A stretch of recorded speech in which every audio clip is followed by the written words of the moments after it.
So this function is equal to 4 to the n minus 3 to the n, and n is positive, so we're not dealing with any fractions here.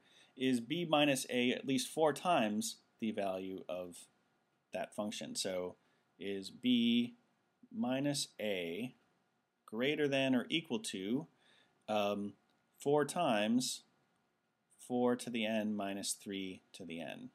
Clearly, we're going to need some more information about a, b, and n. So statement 1 tells us a equals 2 and n equals 3. That's great, but there's no b. Without knowing what b is, there's no way this is going to be enough, so we get rid of a and d. Statement 2 gives us a and b in terms of n, and maybe this is something we can deal with because then it's an inequality with a single variable. But we have to plug in these numbers, so we end up with b minus a. So 4 to the n plus 1 minus 3 to the n plus 1. That's a question mark. Is that greater than or equal to 4 times 4 to the n minus 3 to the n? So we can leave this guy alone first off. We have 4 to the n plus 1 minus 3 to the n plus 1 greater than or equal to. We can multiply this out. We can get rid of this 4 on the outside. 4 times 4 to the n plus 1 just increments the exponent 1.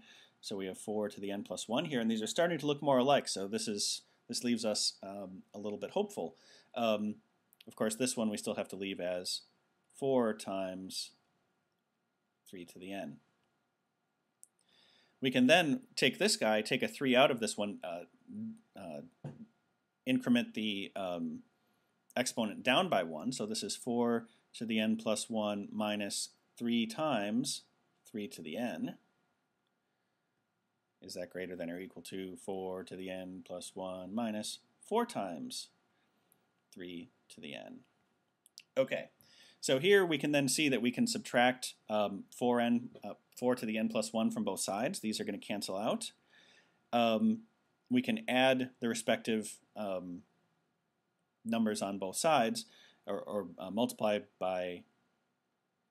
We can cancel all of them out. Basically, we have this one is 4 times 3 to the n, and this one is only 3 times 3 to the n. So we end up with 3 to the n greater than 0. And of course, because n is a positive integer, there is no value for n where 3 to the n is not going to be greater than 0. So statement 2 is not also sufficient. It's the only one that's sufficient, and it's answer choice B.